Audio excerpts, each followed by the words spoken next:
Halo, selamat datang di video pembelajaran Sistem Instrumentasi Industri Prodi Manajemen Rekayasa Universitas Internasional Semen Indonesia. Di video pembelajaran kali ini, kita akan mempelajari konsep dan komponen penting dari sistem instrumentasi industri yang menjadi dasar industri modern. Next slide.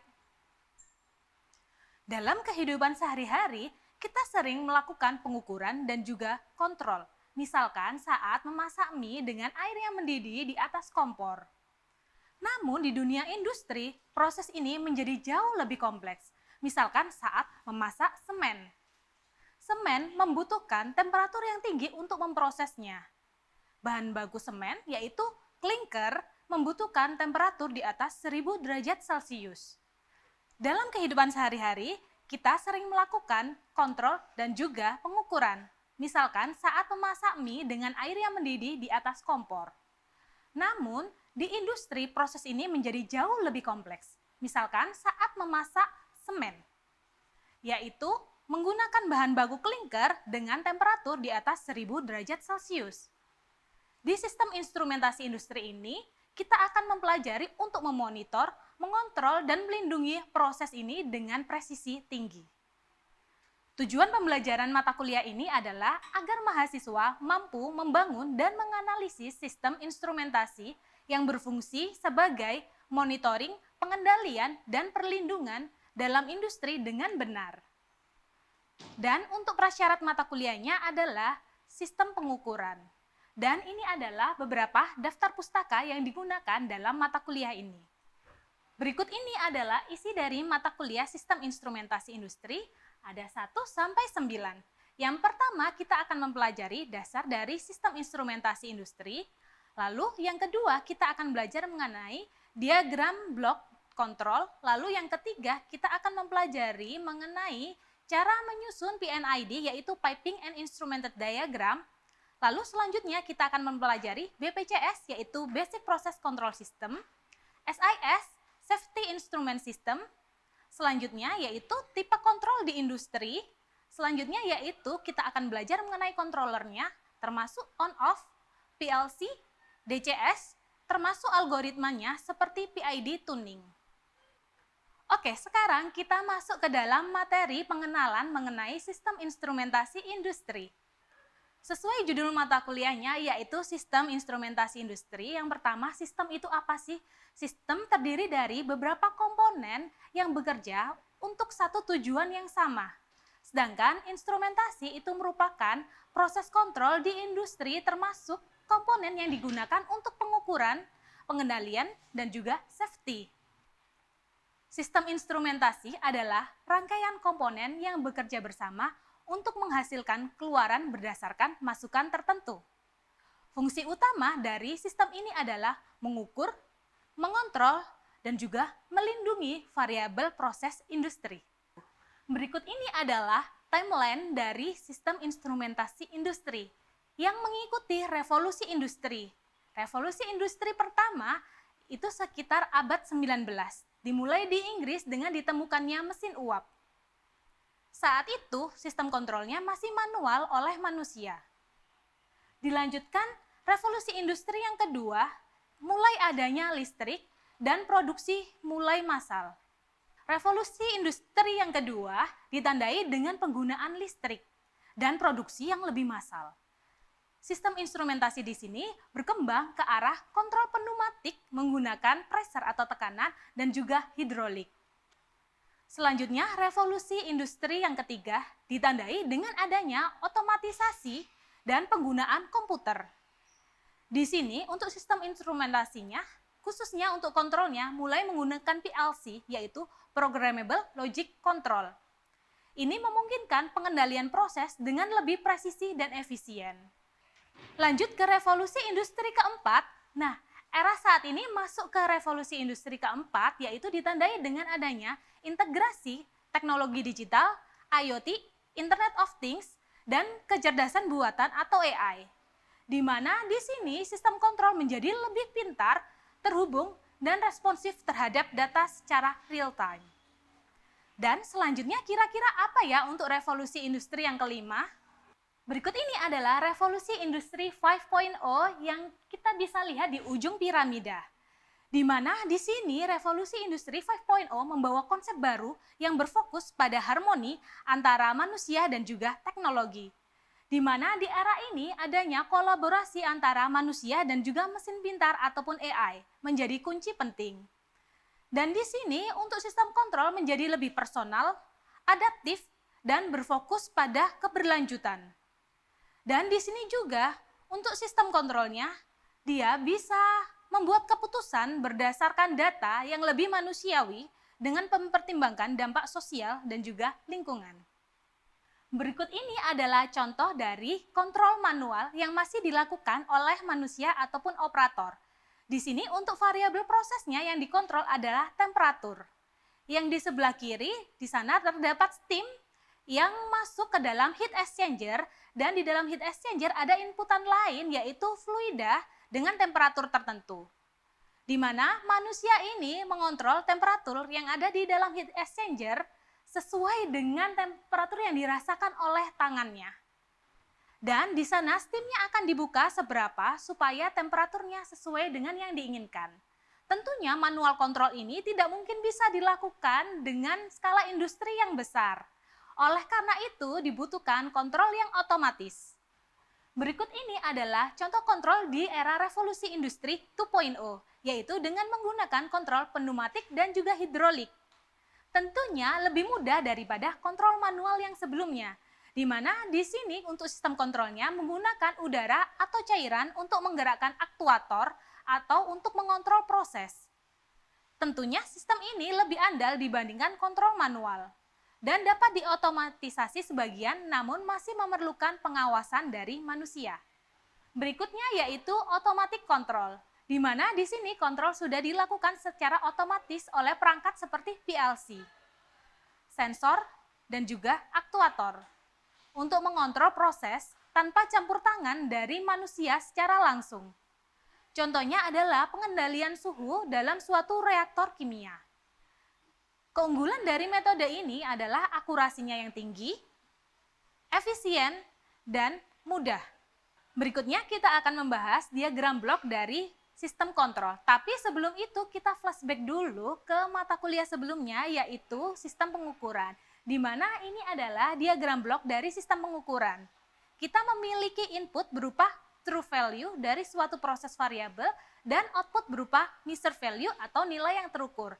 Dan di dalamnya terdapat beberapa komponen. Yang pertama yaitu elemen sensor, kedua yaitu elemen pengkondisian sinyal, yang ketiga yaitu elemen pemrosesan sinyal, dan yang keempat yaitu elemen presentasi data. Dan untuk sistem kontrol sedikit berbeda. Mari kita lihat di slide selanjutnya. Untuk sistem kontrol terdiri dari dua, yaitu open loop dan juga closed loop. Berikut ini adalah diagram blok dari yang sistem open loop, di mana di sini ada input, lalu ada proses dan ada output. Jika kita detailkan, di dalam proses tersebut ada apa aja? Yang pertama, ada input reference. Jadi kita sudah menentukan set point di awal, misalkan temperaturnya mau 100 derajat. Itu berarti input reference. Lalu masuk ke dalam controller. Controller ini berupa logic control yang diproses di dalam PLC ataupun DCS. Lalu lanjut ke aktuator. Aktuator ini ibarat tangannya, misalkan seperti valve, di mana tangan ini dia yang akan mendrive atau melakukan proses di plant. Selanjutnya adalah output. Output ini adalah variabel yang terkontrol. Misalkan tadi kalau temperaturnya mau 100 derajat, maka outputnya sama, temperatur. Dan ini adalah definisi dari open loop control system. Dia hanya menggunakan input reference sebagai bentuk kontrolnya. Dan tidak ada feedbacknya. Misalnya apa? Misalnya saat kita menyalakan api di kompor. Di kompor itu biasanya kan sudah ada levelnya ya, apinya 1, 2, atau 3. Itu artinya sama saja kita memasukkan input reference. Mau dia apinya 1, 2, atau 3. Itu kita yang menginputkan.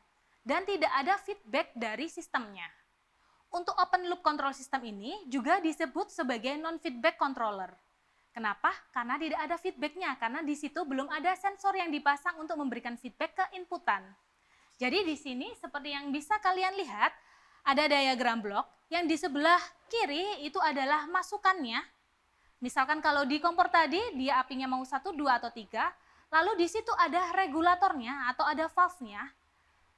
Lalu setelah itu keluarannya adalah apinya. Berikut ini adalah keuntungan dan juga kelemahan dari open loop control system. Yang pertama, keuntungannya tentunya dia simple dan juga ekonomis. Yang kedua, untuk konstruksinya juga mudah. Yang ketiga, untuk open loop ini dia cenderung stabil. Kekurangannya yang pertama, open loop ini kurang akurat. Dan yang kedua, jika ada perubahan dari lingkungan, misalkan di luarnya itu banyak angin atau temperaturnya tinggi ataupun terlalu rendah, itu bisa berdampak ke output. Oke, berikut ini adalah jenis control system yang kedua, yaitu closed loop control system. Sama seperti yang sebelumnya, ada input, proses, dan juga output. Bedanya di sini ada feedback. Mari kita tinjau lebih detail lagi untuk diagram bloknya apa aja yang di bagian bawah. Inputannya sama, ada input reference. Lalu masuk ke dalam komparator, ada yang lingkaran dan X itu adalah komparator. Komparator di situ fungsinya adalah untuk menambahkan atau mengurangi dari suatu proses variabel. Berikutnya lanjut ke controller. Controller di sini adalah otaknya, di mana di sana isinya adalah algoritma kontrol. Selanjutnya, controller akan meminta atau menyuruh bagian aktuator untuk bergerak. Contoh dari aktuator di sini adalah valve misalnya, di mana valve ini akan membuka atau menutup untuk memanipulasi proses variabel yang ada di dalam suatu plan.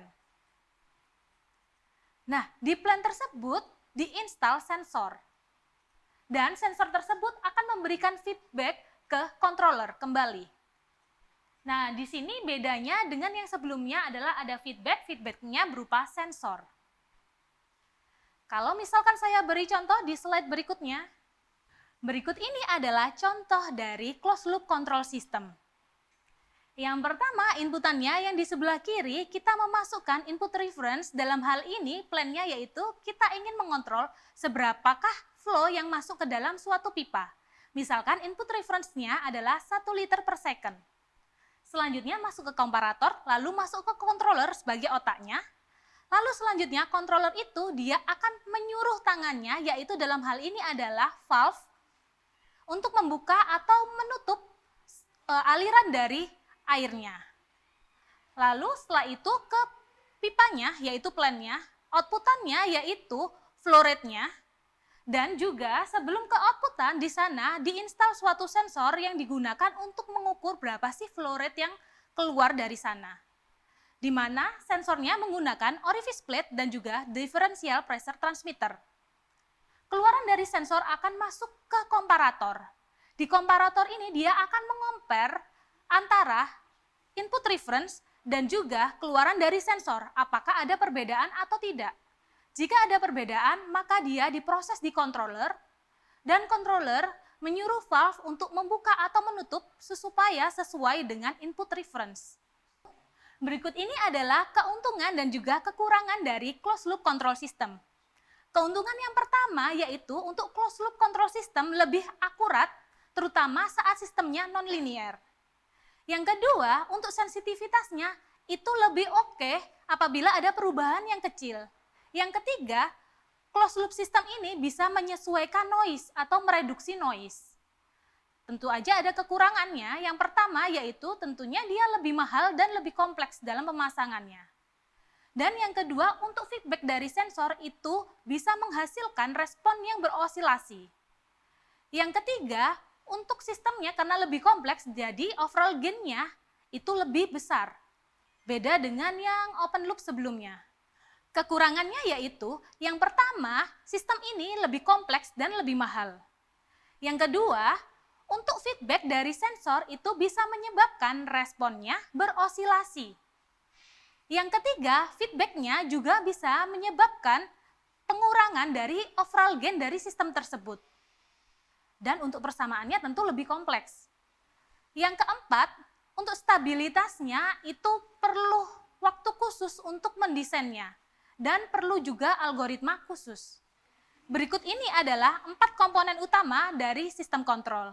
Yang pertama yaitu sensor, misalnya seperti tadi sensor flow, ada orifice plate dan differential pressure transmitter. Yang kedua adalah controller, kalau hardware-nya misalkan PLC, Programmable Logic Control ataupun Arduino, di dalamnya kita isi dengan algoritma kontrol. Yang ketiga yaitu aktuator atau tangannya, misalkan di sini adalah valve atau keran. Yang keempat yaitu plan-nya atau sistemnya.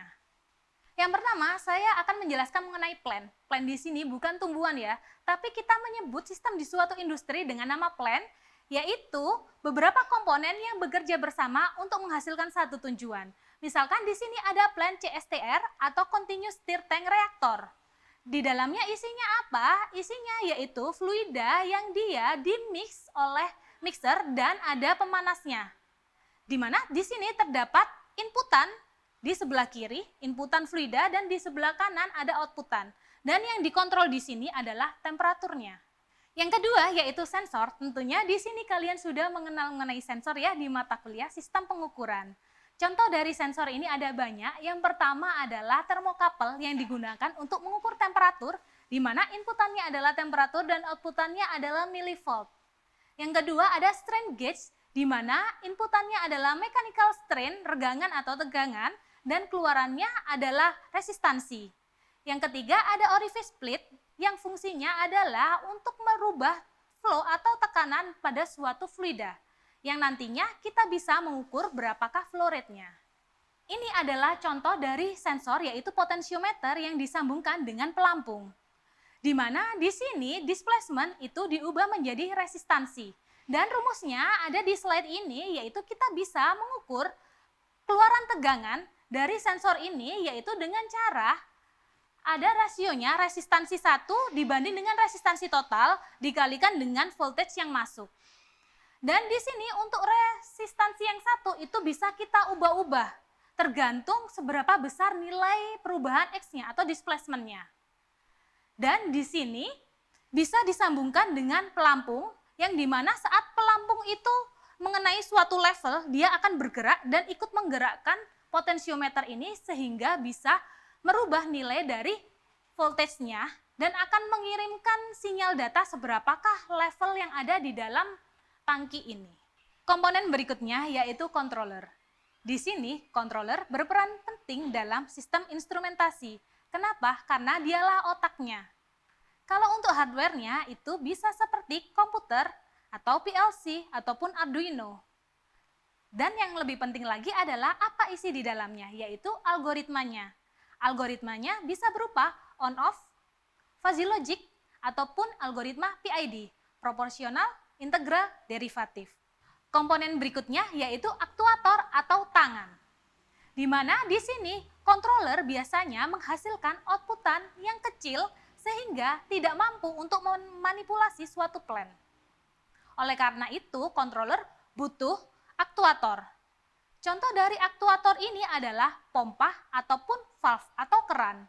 Di mana di sini untuk aktuator ini mengubah dari sinyal elektrik atau sinyal pneumatik menjadi sistem mekanis. Ini adalah contoh dari aktuator yaitu solenoid. Di mana solenoid ini terdiri dari logam yang dililiti oleh kawat dan dialiri oleh listrik. Di mana kalian bisa lihat di gambar ini, di sana ada lilitan yang dia ada 2 ya sumbunya, di mana di situ akan dialiri listrik. Nah, kalau lilitan dialiri listrik, maka apa yang akan terjadi? Di sana akan tercipta medan magnet. Jika ada medan magnet, maka dia bisa memanipulasi planger atau logam yang ada di bagian tengahnya untuk bergerak. Nah, dari situlah solenoid bekerja. Dia akan menggerakkan logam yang ada di bagian tengah. Dan logam itu bisa disambungkan dengan valve untuk menutup ataupun membuka sesuai dengan listrik yang masuk ke dalam koil atau lilitan. Berikutnya yaitu komponen variabel, di mana di sini kita bisa klasifikasikan menjadi 2, input dan output. Atau bagian inputnya bisa kita klasifikasikan lagi menjadi 2, yaitu variabel yang dimanipulasi dan juga exogenous variabel, atau di sini adalah noise di luar variabel yang ingin kita manipulasi. lalu masuk ke dalam suatu plan atau proses dan terdapat outputan. Atau kalau yang di bagian blok bawah yaitu kontrol variabel. Ini adalah contoh dari sebuah variabel yang ada di plan CSTR atau Continuous Stir Tank Reactor. Yang pertama di sini ada inputannya berupa temperatur dan juga berupa flow atau W di sini. Lalu inputan di sini fluidanya masuk ke dalam CSTR dan di sana di mixer dan di sana juga dipanaskan. Karena yang di bawah itu ada Q sebagai pemanas. Jadi inputannya di sini totalnya adalah ada 3. Ada temperatur T in, lalu ada flow W dan juga ada pemanas Q. Dan untuk outputannya itu adalah temperatur output. Atau kalau disimpulkan, diagram bloknya di bagian bawah. Di sebelah kiri adalah inputannya T in, W, dan Q, dan outputannya adalah T out. Di sini ada contoh plan lainnya, yaitu plan untuk mengontrol antara aliran basa dan juga aliran asam. Di mana untuk variabel yang dikontrol adalah pH-nya. Di sini kita bisa lihat di tangki sebelah kiri E1 di sana terdapat tangki basah. Dan terdapat valve yang masuk ke bagian bawah, tangki bagian bawah yang ada pengadunya yaitu CSTR. Dan di sini untuk kontrolnya itu sudah diset dari awal, untuk yang aliran asam dia menggunakan open loop. Sedangkan yang sebelah kanannya di sana ada tangki aliran basah dan sama ada valve-nya. Lalu dia masuk ke dalam tangki yang bawa CSTR yaitu tangki 3, di mana di situ dimix pH-nya. Lalu ada keluarannya yang di bagian bawah sebelah kanan itu ya alirannya. Dan di situ untuk aliran outputnya disensing oleh sensor pH. Dan sensor pH itu akan memberikan inputan kepada aliran basa untuk membuka atau menutup keran sehingga pH di dalam tangki E3 itu sesuai dengan yang diinginkan. Nah, kalau kita ubah gambar dari proses kiri diubah menjadi proses kanan, itu kita bisa lihat diagram blok sistem kontrolnya. Di mana diagram blok sistem kontrolnya itu di sebelah kiri inputannya adalah pH, masuk ke komparator, lalu masuk ke controller, controllernya di sini adalah pengontrol pH, lalu masuk ke control valve-nya di sini adalah control valve untuk aliran basah, lalu selanjutnya masuk ke CSTR yaitu tangki E3 yang ada di bagian bawah. Nah setelah itu ada outputannya yaitu pH. Nah sebelum outputannya itu ada sensor yaitu pH transmitter yang akan memberikan masukan ke controller. Mata kuliah Sistem Instrumentasi Industri ini merupakan fondasi yang penting dalam industri yang modern dan efisien. Bersama Prodi Manajemen Rekayasa Universitas Internasional Semen Indonesia, mari kita ciptakan insinyur yang unggul, inovatif, dan siap menghadapi tantangan era industri 4.0 atau 5.0. Terima kasih telah menyaksikan video ini, sampai jumpa di pembelajaran berikutnya.